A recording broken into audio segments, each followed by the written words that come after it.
네, 이렇게 귀한 자리 불러주셔서 감사드립니다. 제가 기도드리겠습니다. 하나님 감사합니다. 이렇게 귀한 주일에 우리가 이 땅의 역사 가운데서 참으로 아픈 그러한 살아있는 상처로 다가오고 있는 이 문제를 가지고 예배를 드립니다. 루터 중앙교회 귀한 성도님들이 주 앞에 나와가지고 기도드리고 인생을 살아갈 때 하나님께 매달리게 되는 여러 귀한 시간들이 있을 텐데 이 시간 빌어가지고 우리의 마음들이 참으로 참 하나가 되어서 저 북한 땅에서 살아가고 있는 북한 백성들을 넉넉하게 아우를 수 있는 귀한 마음 되게 하여 주시옵소서. 예수님 이름으로 기도드립니다. 아멘.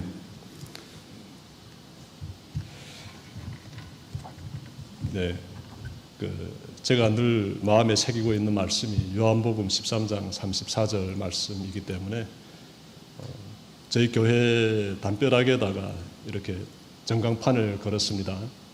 그리고 거기에다가 요한복음 13장 34절 말씀을 띄웠습니다. 지역사회분들이 지나가시면서 참 그 말씀의 의미를 깨달았으면 좋겠다라는 저희 개인적인 바람이 많이 담겨져 있습니다.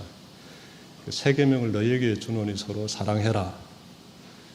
사랑이란 단어가 들어가 있기 때문에 아마 그 말씀을 읽는 사람들은 크게 거부 반응은 일으키지 않을 것 같습니다. 그렇지만 계명이 도대체 무엇인지 이어지는 말씀들에 대해서는 잘 모르실 수 있겠지만 사랑에 대해서만큼은 그래도 모두가 공감할 것 같습니다.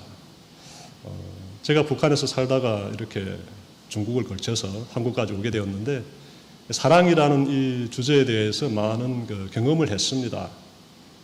그래서 한국 땅에서 지금 크리스찬으로 살아가고 있는데 저에게 있어서 늘 중요한 것이 삶의 기준이 잇따르게 되면은 이 사랑인 것 같습니다. 내 마음이 식어질까봐, 내 마음이 그러니까 마음 상태가 사랑에서부터 이렇게 좀 떠날까봐 늘 마음 가운데 이렇게 살펴보는 그런 시간들을 가지고 있습니다.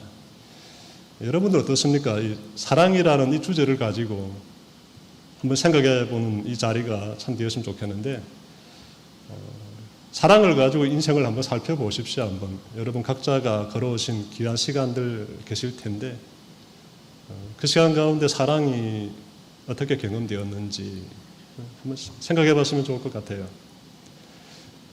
북한 땅에 사랑이 있을까?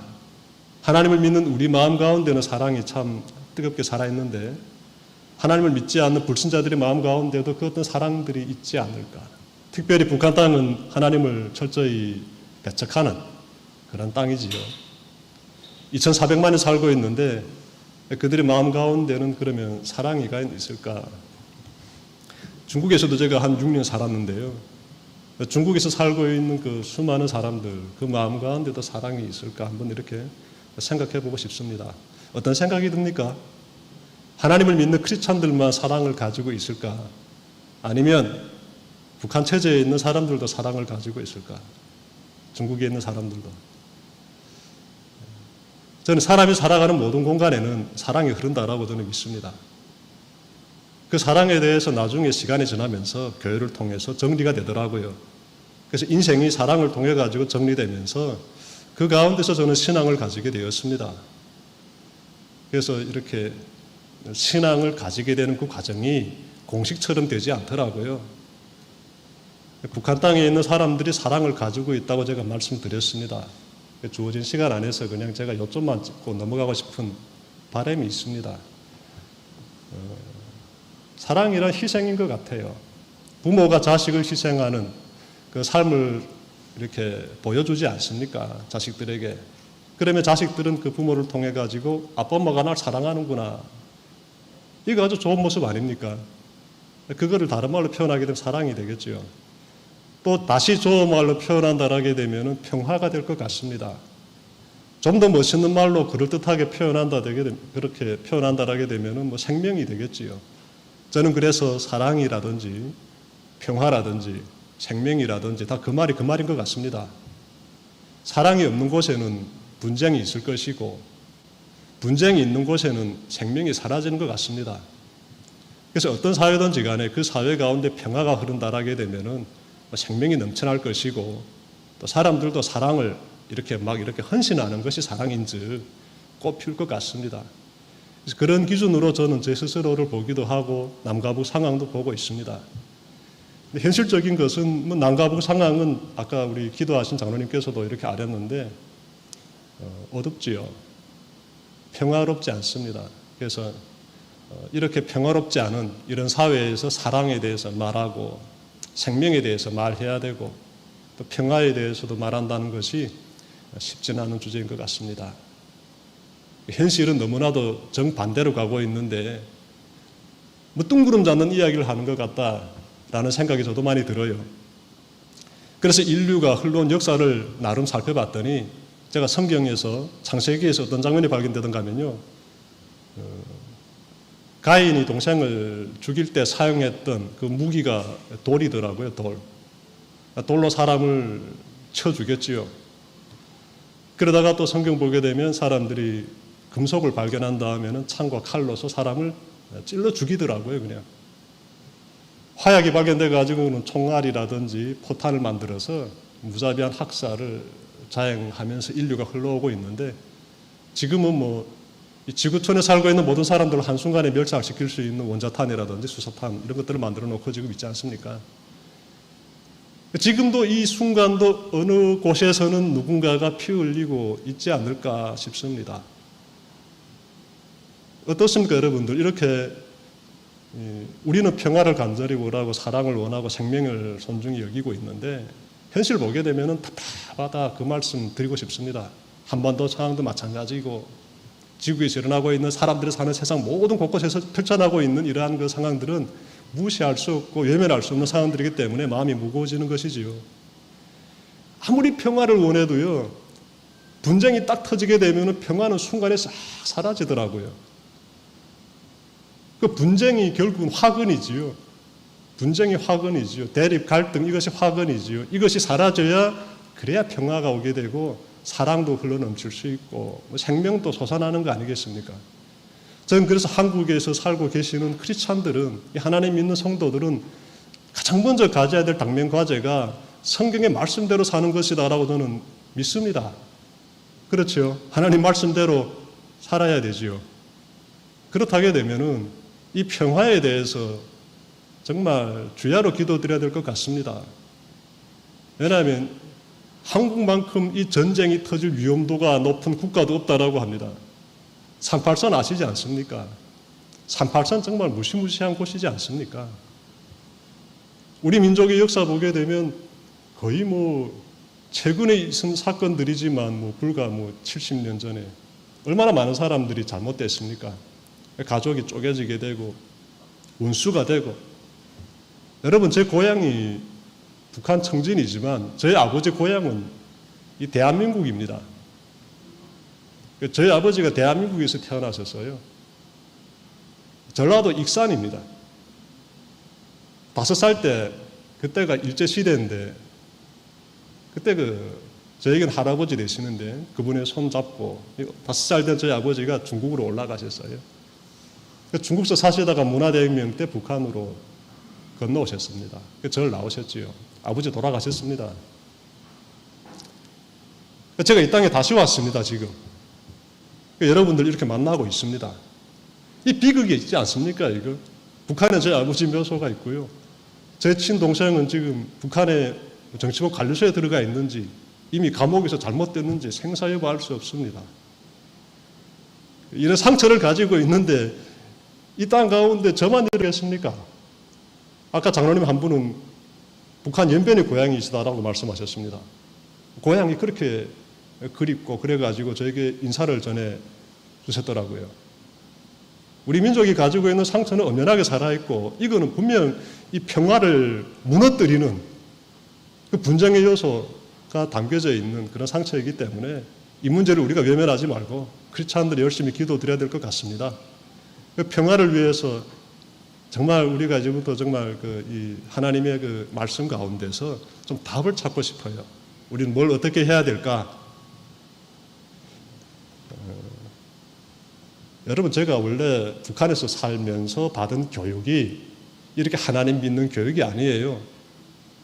종교에 대해서도 잘 모르고요. 우리는 철저히 무신론 교육을 받습니다. 진화론 교육을 받습니다. 우리 근원을 진화론에서 찾고요.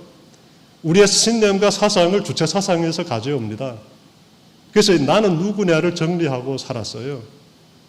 그래서 인간 중심주의 이 주체 철학을 몸에 배이고 살아가면서 역사 가운데서 과연 인간의 주체적 역할에 대해서 공부하고 그걸 신념화 시켜가지고 희망까지 바라보면서 살았기 때문에 이 기독교 이런 이야기들이 상당히 엄청 낯설었댔어요.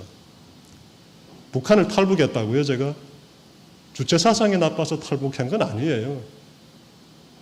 북한 체제 정권에 대한 중호심이 불타가지고 제가 2003년도에 두 번째로 탈북했는데 사실은 1998년도 1월에 제가 먼저 탈북했습니다. 나중에 붙잡혀 북한에 들어가다 보니까 2003년도에 다시 탈북하게 되었는데 가장 처음에 제가 탈북할 때는 굶주려가지고 탈북했어요. 너무 굶주려가지고. 가족이 지금 다 힘든 가운데 처했는데 제가 할 수 있는 게 뭐 있습니까? 그래서 탈북했죠. 그때는 마음 가운데 내가 신념화시킨 사상에 대한 그러한 불신이 없었습니다. 철저히 주체 사상에 대해서 확신을 가지고 있었습니다. 여러분들 지금 하나님에 대해서 확신 어느 정도 가지고 계시는지 제가 잘 모르겠습니다. 근데 우리는 북한에 있을 때 주체 사상에 대한 확신을 어느 정도 가지는가 하면 그 목숨을 걸고 지킬 수 있다라는 그 정도로 확신을 가집니다.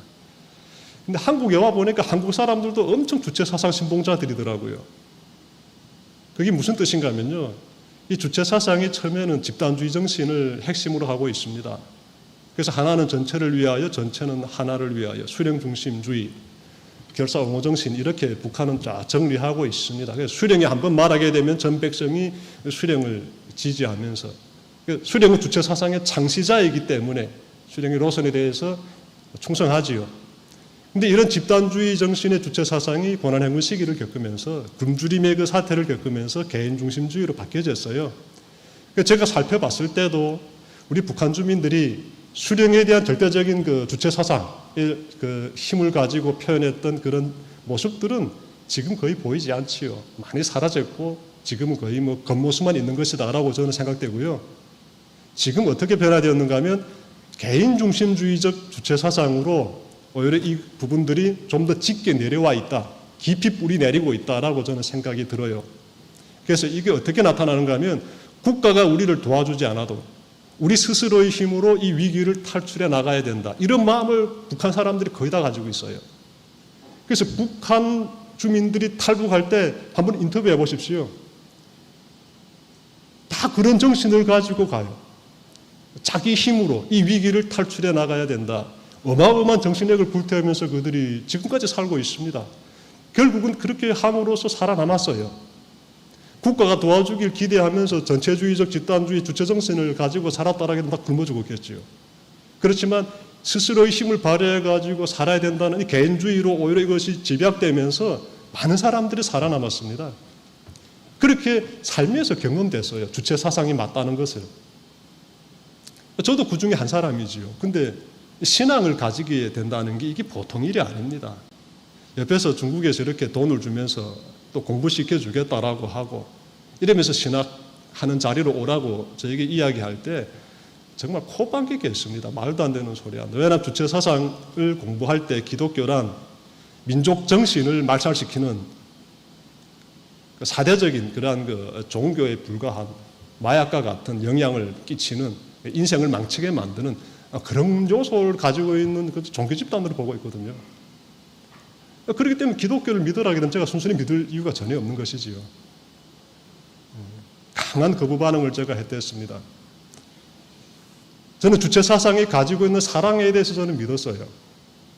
그래서 부모 자식 간의 사랑, 또 우리는 후대들을 위해서 어떻게 헌신함으로 사랑을 불태워야 되는지 여기 미래가 있다라면서 그렇게 정리하고 있었기 때문에 교회에서 하는 모든 말들이 이 귀에 들어오지 않았어요. 그래서 한국 땅에 살고 있는 많은 탈북민들이 신앙을 거의 안 가집니다. 솔직히. 그 모습들이 저는 이해가 돼요. 하나원에서 40%가 신앙을 가진다, 60%가 기독교인이다, 이런 얘기들 나오는데 여러분요, 그 거품이 많은 것 같습니다. 하나원 나와가지고 신앙생활 잘하는 탈북민들 찾는 것이 정말 쉽지 않습니다. 교회까지 오는 사람들 예를 들어 100명이 들어와 있다면 그 중에서 진짜 탈북민들이 뜨거운 신앙을 불태우는 사람이 몇 명이나 될까? 정말 11조를 드린다는 것이 또 하나의 기준도 될 수 있는데 정말 거의 안 하지요. 그래서 그들의 내면에 가장 깊이 뿌리 내리고 있는 것이 주체 사상의 그 여독들입니다. 저는 이것을 경험한 사람으로서 이 요한복음 13장 34절 말씀과 이렇게 연관해 보고 있어요. 신앙을 가지게 된 것은 저에게 상당히 기적이었습니다. 제가 주체 사상을 신봉했던 사람이 예수님이 사랑이시구나를 경험했다는 것은 이건 저의 인생에서는 기대하지도 못했던 기적입니다. 그래서 그것만 잠깐 제가 말씀드리고 마치려고 합니다. 여러분들은 예수님에 대해서 어떻게 이렇게 영접하고 계시고 또 함께 동행하고 계시는지 모르겠지만 저는 상당히 저항을 하다가 만났습니다. 어떤 저항인가 하면 조금씩 하나님에 대해서 제가 이렇게 호감을 가졌던 적이 있습니다. 그때 한창 20대이기 때문에 워낙 궁금한 게 많아가지고요. 중국에서 사는 많은 사람들이 그래도 교회 가요. 중국 사람들이 북한처럼 폐쇄된 교육을 받은 사람들도 아닌데 저 멀쩡한 사람들이 왜 교회 갈까? 그래서 저도 궁금해가지고 하도 궁금해가지고 찾아갔던 적이 있습니다. 그렇지만 그렇다고 해서 예수님 영접하고 이런 건 제가 말도 안 되지요. 그러다가 제가 한국에 와가지고 제 동생이 잘못되는 사건이 터졌어요. 그러니까 사람이 그 실수를 저질러가지고 제가 큰 실수를 저지른 거예요. 그때 동생을 한국으로 출발시키지 말아야 되는데 출발시킨 거예요. 왜냐하면 그때 출발되게 되면 베트남에서 통째로 다 붙잡히게 돼 있었습니다. 노무현 대통령님이 그때 그 비행기로 탈북민들을 수백 명 이렇게 데려왔을 때가 있지 않습니까? 그때였어요. 그거 누구도 모르거든요. 정부만 알고 있어요. 그런 일들이 진행되고 있고 베트남은 거의 계엄령 수준으로 지금 살벌하다는 것을 전혀 모르고 있지요. 그 동생을 출발시켰어요. 그래서 그 중국에 있는 그 목사님, 침례교 목사님께 부탁드려서 기도도 드리고 저도 나름 기도도 드리면서 동생에게 성경책 한 권 집에 놔놓고 짐 속에다 성경책 한 권 넣고 출발해라고 이런 얘기까지 제가 하면서 아주 하나님을 의지하면서 출발시켰는데 문제는 잘못됐어요. 베트남 대사관 앞에서 그냥 그 일행이 통짜 다 붙잡혔습니다. 9명이. 그래서 북한에 끌려가가지고 지금 살았는지 죽었는지 모릅니다. 그런 일이 딱 터지고 나니까 신앙이요 한순간에 싹 사라지더라고요. 내가 이때까지 잘못 생각했다. 지금까지 내가 살아서 이 땅까지 올 수 있었던 것은 우연의 일치 아니면 내가 주체적인 의식을 가지고 나름 대담하게 움직이기 때문이지 그게 신이 도와줘 된 건 아닌 것 같다. 이렇게 생각하면서 교회를 확 떠나버렸어요. 조금씩 교회 갔던 그 모든 것들을 다 그냥 잘라버렸습니다. 그렇게 저항하고 있을 때 그때 제가 서울의 한양대 그 부패라고 있습니다. 한양대 동문회관인데 동문회관에 그 식당이 있어요. 그 주방에서 제가 일을 시작했습니다. 요리 보조로. 그런데 보건증 떼오라고 그러시더라고요. 요리 주방에서 일하니까 한 달쯤 돼가지고 그런 걸 요구하시길래 그래서 경기도 화성군에 있는 보건소에 가서 보건증 떼기 위해서 신체 검사하는데 그때 내 몸 가운데 결핵이 있는 것이 드러나가지고 그 식당에서 결핵 환자가 일 못하지 않습니까? 그래서 나오게 되었죠. 약 먹게 되면 전염은 안 됩니다 해가지고 약 먹으면서 집에 앉아 있는데 6개월 동안 집에 어떻게 가만히 앉아 있습니까? 속이 답답해가지고 그래서 사실은 순복음교회에서 하는 자유시민대학에 제가 들어갔어요. 6개월짜리 과정인데 제가 쭉 들어가가지고 이렇게 탈북민들에게 정착 프로그램을 돌리면서 사회에 대해서 가르쳐주기도 하고 신앙에 대해서도 얘기해주는 그런 과정이기 때문에 들어갔어요. 그때 제 심정이 있었습니다. 어떤 심정이었는가 하면 하나님 내 동생은 지금 조사받고 있는데 저 한국형으로 붙잡혀가지고 조사받고 있는데 그래도 내가 마지막 힘을 모아가지고 이런 데 와서 이렇게 그래도 성경에 대해서 알고자 하고 기도드리고 그래도 이렇게 교회 옆에 와서 있게 되면 도와주지 않을까 싶어서 물에 빠진 사람 지보라기 짚는다 그런 일을 했었는데 그러다가 제가 기도원에 올라가게 되었습니다. 기도원에 올라가서 제가 예수님을 만났어요. 지금도 참 그때가 참 놀랍긴 놀랍습니다. 상당히 체면을 많이 보는 사람이고 남에게 속을 보여주는 게 싫어가지고 좀 그런 차진 모습을 늘 보이는 사람이 전데 그때 제가 예수 그리스도가 십자가에 못 박혀 죽으셨다는 것을 그때 제가 알게 되었습니다. 이렇게 참 시간 상관계로 다는 말씀드릴 수 없지만 그래 보여주시는 거예요. 기도 드릴 때 갑자기 그냥 보여주셔가지고 예수님이 십자가에서 피 흘리시는구나. 이 장면이 보이는 거예요. 저분이 저렇게 아파서 비명 지르는구나. 소리가 들리는 거예요. 그러니까 어찌겠어요. 제가 어떻게 했을까요? 그러니까 거기 내 생각엔 한 200명 있었던 것 같습니다. 오순절 사랑훈련학교 72기로 제가 올라갔습니다. 거기 큰 강당에 지금 테이블마다 10명씩 다 앉아서 조별로 지금 기도 드리는데 제가 거기서 넘어지고 아주 제 생각에는 거의 기절한 것 같아요. 그러니까 그게 감당 안 되는 거예요. 보고 나가지고 그때부터 어떻게 시간이 흘러갔는지 보니까 불 다 켜고 사람들이 저는 십자가 들고 나가는데 저는 계속 지금 부르짖고 지금 뭐 하고 있는 거예요. 나가자고 이제는 누구 날 딱 치니까 나 그때 제가 얼마나 내 상황을 이렇게 보게 되는 거지요. 내가 많이 울었더라고요. 엄청 울고 뭐 했는지 모르겠어요. 그리고 나서 그때 제가 그분들 앞에서 제가 결단한 게 하나 있습니다. 그 프로그램이 3박 4일 프로그램이어가지고 뭐 세족식도 있고 세례식도 있고 마지막에 결단을 표현하는 그런 자리도 있었는데 그때 제가 하나님께서 북한에 있는 나의 동생과 같은 청년들을 많이 사랑하십니다. 이런 얘기를 제가 했어요. 제가 하나님에 대해서는 잘 모르겠는데 뭔가 그들에게 좀 전하려면 내가 좀 공부해야 될 것 같습니다. 어째 신학대학 가야겠습니다. 그렇게 제가 선포했습니다. 약속한 것이지요. 2005년 11월 중순이었습니다. 그래서 제가 2006년도에 장신대 가게 되었죠. 제가 지금도 우리 교회 성도님들에게 이렇게 전할 때마다 내가 하나님 믿게 된 건 진짜 내가 봐도 기적이다라고 합니다. 난 진짜 내가 이렇게 하나님 믿을 줄 몰랐다. 늘 고백하고 있습니다. 그래서 하나님께서 찾아와 주셨기 때문에 제가 믿었지. 어떻게 저 같은 사람이 하나님 믿겠습니까? 완강하게 저항하는 사람 중에 저항하는 사람이 저였어요. 탈북민들 중에 그래도 중국에 오게 되면 이랬던 저랬던 살기 위해서라도 교회 가요. 많은 사람들이. 전 안 갔어요. 전 농사 짓고 벌목하고 중국말 배워서 중국 회사 들어갔습니다. 그거 다 주체 사상의 힘으로 한 거예요. 그러니까 신앙을 가질 이유가 전혀 없지요. 중국 경찰이 붙잡으러 오게 되면 중국말로 척척 해가지고 빠져나오고 그랬어요. 저는 하나님을 믿게 된 것이 아마 그때 그 기적의 역사가 아니었을까 생각이 들고요. 이 자리 빌어가지고 이렇게 정리하고 저는 살고 있습니다. 그때 제가 왜 그렇게 많이 눈물을 흘렸는가 하면 북한에서 주체사상을 교육받을 때 저는 저 자신에 대해서 죄가 없다. 이런 자기 변명할 수 있는 그런 교육을 제가 많이 받은 것 같아요. 내가 탈북하게 된 거, 내가 이렇게 행동하게 된 거, 이 모든 것들은 이러한 이유가 있기 때문이다. 자기 정당화를 제가 엄청 잘했던 것 같아요. 나름 잘했던 것 같아요. 그런데 교회에서는 자꾸 죄인이다라고 말하니까 이게 받아들여질 수가 없지요. 예수 그리스도가 십자가에서 고통당할 때 그 아픔의 현장에서는 그냥 한순간에 다 무너지더라고요. 그냥 야, 내가 진짜 죄인이구나. 말로 표현 안 됩니다. 그냥 말로 표현 안 되고 그냥 내가 많이 울면서 많이 토로하고 그리고 이어서 막 성찬식 하면 성찬식 한다고 막 울어버리고 제가 아버지 돌아간 이후로 울지 않은 사람입니다.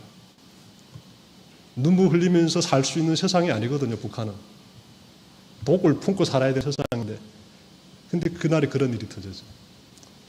그래서 하나님을 그때 제가 이렇게 정리했습니다. 하나님은 일단 나에게 찾아오셔가지고 얼마나 의로우신지를 보여주셨구나. 예수 그리스도가 얼마나 의로우신지. 그 의 앞에 서게 되면은 내 죄가 다 드러나는구나. 소스라치게 드러나는구나. 그래서 내가 저렇게 막 토로하게 되고 회개하게 되는구나. 그때 눈물이 많이 쏟아지게 되는구나. 그 경험했고요. 동시에 제가 경험한 것이 무엇이겠습니까? 예수 그리스도가 저를 덮어주는 거예요. 그때부터 제가 살게 되었습니다. 아마 그러지 않았으면 제가 빨리 죽었을 거예요. 왜냐하면 제가 술을 엄청 좋아했거든요. 그리고 이게 동생이 꿈에서 자꾸 나타나요. 자다가도 동생이 꿈에서 탁 나타나게 되면 눈 탁 뜨면 새벽 2시입니다. 그럼 술 먹고, 그러니까 빨리 죽을 수 있는 확률이 아주 높아요, 저는. 그리고 자꾸 자살하고 싶고, 못 견디겠어요. 내 죄책감 때문에. 얘가 잘못됐으니까. 내가 북한에 붙잡혀 들어갔을 때, 중국에서 붙잡혀가지고 들어갔을 때 감옥 상황을 내가 아는데 얼마나 잔인한 곳인지 못 견디겠는 거예요. 그런 부분들을 다 내가 이렇게 막 하나님께 아뢰면서 살면서 그 하나님께서 많이 위로해 주시는 걸 제가 경험했어요. 죄도 다 덮어주고. 여하튼 저는 그때 이후로 완전히 멋있는 사람으로 변화됐습니다. 제가 봤을 때도 그래요. 아주 멋있는 사람으로 완전 변화됐습니다. 그래서 제가 사랑과 자비에 대해서 깨달은 것이지요. 이 시간 빌어가지고 여러분들 아마 우리 모두가 하나님에 대해서 누군가에게 전해야 된다라게 되면은 뭐 북한에 있는 주체사상 신봉자라든지 뭐 주변에 있는 불신자라든지 그들에게 전해야 된다라게 되면은 저는 그냥 하나님의 의로우심과 하나님의 자비하심에 대해서 두 가지만 제가 전할 것 같습니다. 하나님의 의로우심 앞에서 우리는 다 죄인이 맞습니다. 그런 죄인을 하나님께서 자비하심으로 덮어주셨습니다. 저는 그 사건을 믿습니다. 예수 그리스도에 대해서 제가 전할 수 있습니다. 그런 것이죠. 그 이상 더 할 수 있는 게 있겠습니까? 저는 그 이상 할 수 있는 게 없습니다. 하나님의 의로우심과 하나님의 자비하심을 제가 삶 가운데서 경험했기 때문에 또 그것을 더 잘 전하려고 해요. 평화에 대해서, 사랑에 대해서 우리가 늘 꿈꾸면서 이 한반도 가운데 어떻게 하면 평화가 임할 수 있을까 늘 기도드리고 싶은 마음 가지고 있는데 말씀 마치면서 딱 그냥 한 가지만 질문 드리고 싶습니다. 이 한국 사회에 북한을 향한 정의로움이 높은 것 같습니까? 아니면 자비로움이 높은 것 같습니까? 북한을 향한 한국 사회의 목소리가 정의의 목소리가 높습니까? 자비의 목소리가 높습니까? 자비의 목소리가 높게 되면은 자칫 잘못하다가는 종북주의자가 돼버리지요. 빨갱이 돼버릴 수 있습니다. 그래서 그런지 모두 이 의의 목소리는 상당히 높아요. 규탄하고 저주 퍼붓고 막 어마어마합니다. 굉장해요. 근데 북한 땅의 사람들에게 그래도 하나님의 그 사랑을 가지고 간다라게 되면은 그 의만 자꾸 외쳐서 되겠는가 싶어요. 사랑도 동일하게 같이 임해야 되지 않을까. 자비와 용서도 동일하게 임해야 되지 않을까. 그 말씀 드리고 싶습니다. 독일의 유명한 정치인 있던데요. 그 사람이 그 에곤 바라는 사람이 이런 말 했더라고요. 동방정책을 펼쳤던 사람이고 그 사람이 동방정책을 한국에서 이렇게 가져다가 햇볕 정책으로 썼어요. 근데 이분이 그냥 도와줘라. 필요하게 되면 도와줘라. 도와주는 것이 상대를 가장 멋있게 압박할 수 있는 방법이다. 이런 이야기를 하시더라고요. 필요한 것이 있느냐? 상대와 함께 평화롭게 지내고 싶은데 관계를 개선해가지고 통일로 가고 싶은데 잘 안 되느냐? 그러면 그 상대가 필요로 하는 것을 찾아가지고 도와줘라.